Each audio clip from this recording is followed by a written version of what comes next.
bawang gedung kiang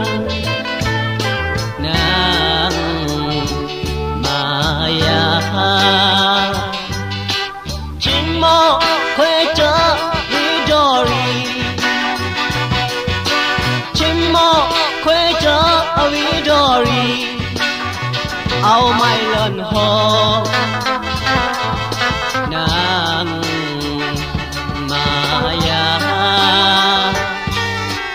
we lu ya we now o mu ta mui tao te we lu ya we now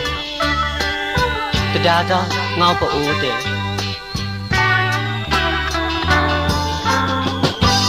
min nga na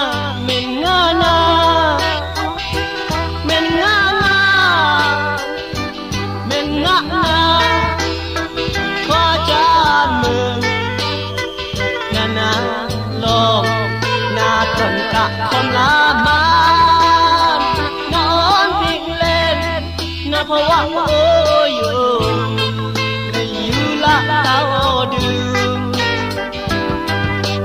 นาลุมอยู่ในงานสะเต้าวางแม่นางโอ้ในงานสะเต้าวางแม่นาง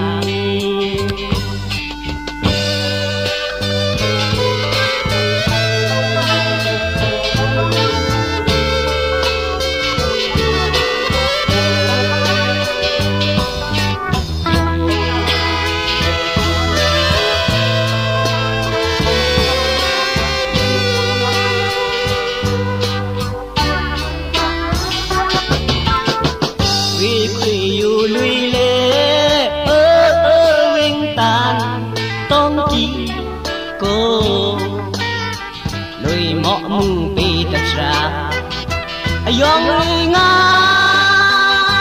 magrika Umiba dung kiang Nang maya Chimo kwe cho vidori Chimo kwe cho vidori Ao mai lần hồn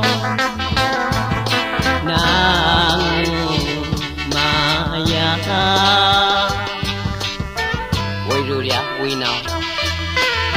ta thi pho taw khwe te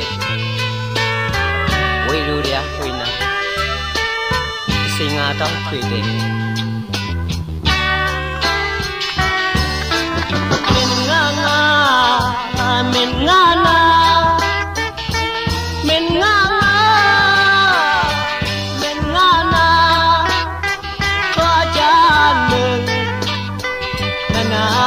long na thân cả con la man non biết lên na phô ôi này như là tao đường na lùm yêu na ngang xa tao quang nghe